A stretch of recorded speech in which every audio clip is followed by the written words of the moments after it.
Have you ever noticed how, right around a certain point in a relationship, or even a potential one, you start doing this strange mental calculation? You weigh how much of yourself you're willing to offer against how much you're afraid to lose. And the math never quite balances. You either pull back too far or you lean in and quietly wonder why it felt like you just surrendered something. It's not dramatic. Nobody warns you. It's just this low-grade tension that appears when two things you want start pulling in opposite directions. You want closeness, you also want to remain completely yourself. And for a long time, you've assumed those two things can't fully coexist. At the end of March, something in the relational atmosphere begins to shift, not explosively, just noticeably. You may find yourself re-examining what you actually need from the people in your life. Not what you've settled for, not what you've told yourself is fine, but what genuinely feels sustainable, what feels real.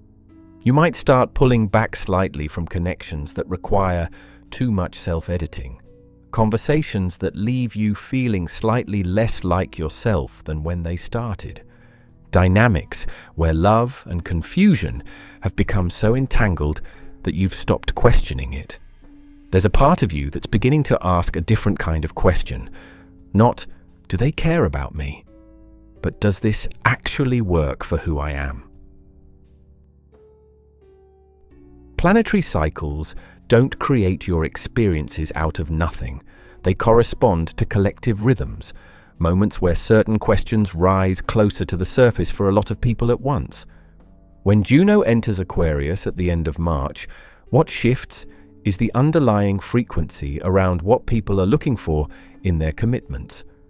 Juno governs the structure of what we call devotion, not attraction, not desire, but the deeper architecture of what we agree to with another person. And Aquarius, as a fixed air sign, carries a very specific quality: the need for truth stated clearly, without softening it to fit what someone else wants to hear. What you feel, concretely, is a new impatience with what's vague, a lower tolerance for half answers and undefined situations. Not restlessness, something more deliberate. Clarity starting to take shape. Energetically, Aquarius works like a current of fresh air through a room that's been closed too long. It doesn't force you to see anything. It just makes it harder to look away. On March 30th, Venus enters Taurus, its home sign. This placement pulls energy back toward the concrete, the tangible, what actually exists in real life. Venus in Taurus has no interest in abstract potential. It wants what's already present, what can be confirmed, felt, and tested over time. But almost immediately, it forms a square with Juno at 0 degrees. And this is where the tension becomes productive. A square isn't a punishment, it's an angle of activation. Two energies that don't naturally agree, forced into contact. What it generates is pressure. Not the pressure of a deadline, but the pressure of a question that can no longer be avoided. On one side, Venus in Taurus asks, what do you actually want to build? Not dream, not hope. Build. With what? With whom? On what terms? On the other, Juno in Aquarius asks, does this commitment respect who you actually are? Not who you're trying to be for this to work. Who you are, fundamentally. These two questions don't cancel each other out, but the friction between them reveals something precise. The exact place where you've been making compromises you never consciously chose. Where you accepted less than what you know is right for you, because the alternative felt like having nothing at all. That's what this square exposes. Not your mistakes, just the threshold below which you're no longer fully yourself inside a relationship. This isn't only happening in your thoughts or your emotions. Transits that touch commitment and self-worth tend to have a physical resonance, not because of magic, but because the body records what the mind hasn't yet formulated. A lot of people moving through this period will notice an unexplained fatigue, not from overwork, a deeper kind, the kind that comes from carrying something for a long time without acknowledging it. The body, during this time, begins releasing a tension it's been quietly holding. Others will notice a new acuity in their interactions, a faster sensitivity to authenticity or its absence. You sense more quickly when someone isn't saying what they mean, when a conversation circles something without ever landing. That sensitivity isn't paranoia. It's your nervous system recalibrating what it's willing to absorb. Notice where in your body you feel the hesitation to speak clearly in certain relationships. That's not a coincidence. That's where the adjustment is happening. Most people, when they feel this kind of tension, do one of two things. They decide the discomfort is a sign something is wrong. They pull back, create distance, call it self-protection. They've learned that closeness costs something, and they're not willing to pay again.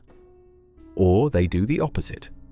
They absorb the discomfort, become more accommodating, more careful about not being too much. They mistake adjustment for maturity. What's actually being revealed right now is where you've placed your self-worth in relation to your relationships. Specifically, whether you've been negotiating your standards down when someone wasn't meeting them, negotiating your truth away when speaking it felt risky, investing in potential rather than what was actually present. This doesn't come from weakness. It usually comes from a very old and very reasonable belief that love requires compromise, not just of preferences, but of self. And this period is slowly, quietly making that belief untenable. The square between Venus and Juno forms at 0 degrees. In a transit, the first degree of a sign is the rawest, most unfiltered expression of its energy. It hasn't accumulated nuance yet. It hasn't learned to soften itself. What this means practically, the revelations of this period probably won't feel subtle. They'll have the texture of something you already knew but hadn't let yourself say clearly. Not a surprise, more like an obvious thing finally allowed to be obvious. The 0 degrees also carries the quality of a beginning. Not the kind you announce, the quiet kind, where something in your relationship to commitment shifts at its base. You're not at the other end of that shift yet, you're at the start. And beginnings that touch what you believe you deserve in a relationship can be uncomfortable. Not because something is breaking, but because something is restructuring. When you stop negotiating your truth, something practical changes in how you interact with people. You stop over-explaining. You stop pre-qualifying everything you feel with apologies or softening language. You stop rehearsing how things might land before you say them. And what happens, predictably, is one of two things. Some connections adjust to meet that. They become more honest, more direct, more real. The relationship gains weight and substance. It becomes something you can actually trust. Other connections begin to loosen, not because of conflict, not always. Sometimes just because the version of you that was making it work isn't available anymore. Both outcomes are information. Neither is a failure. Aquarius has a reputation in astrology: cold, detached, too cerebral. But that reputation misses something essential. Aquarius isn't distant, it's selective. And it's selective because it takes authenticity seriously in a way most signs don't. Where other signs can navigate relational ambiguity, Aquarius needs to know exactly where it stands. Not from anxiety, but from integrity. Juno in Aquarius, then, is the question of commitment, reformulated in terms of truth. Does what we're building together actually reflect who we both really are? Not who we want to be. Not the most presentable version of ourselves, actually us. There's something spiritually real in this energy. It activates what you might call your sense of alignment, That interior feeling, difficult to rationalize, of knowing whether you're in the right place or not knowing if you're loved, not knowing if it makes logical sense, just knowing if it's right.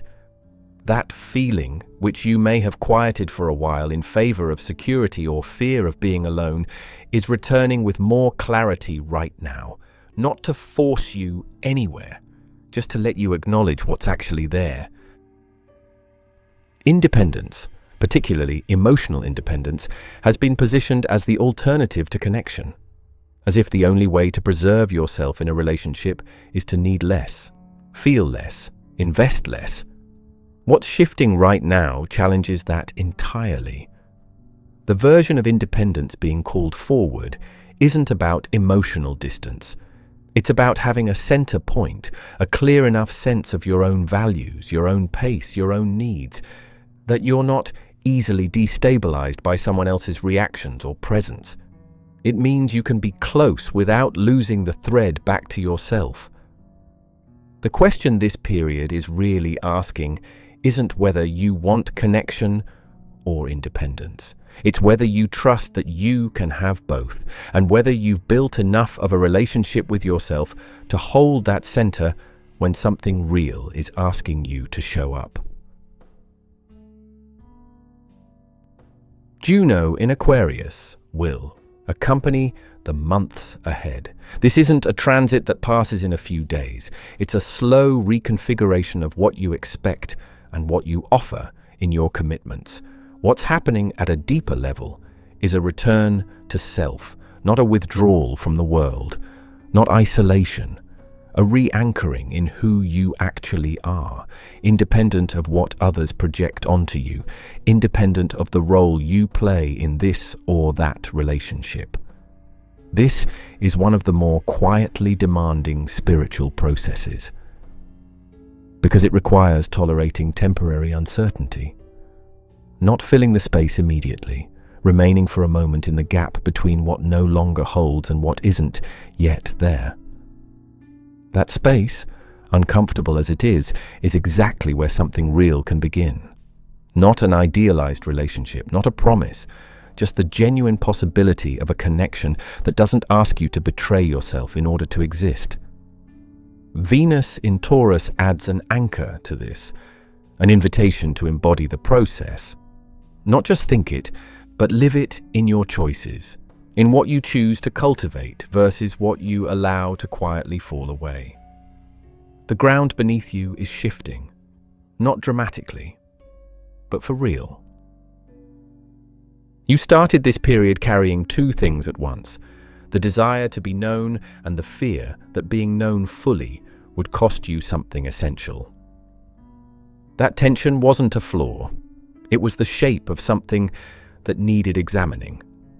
This moment, astrologically, energetically, isn't here to resolve everything. It's here to give you enough clarity to stop lying to yourself about what you actually want and about what you're willing to accept.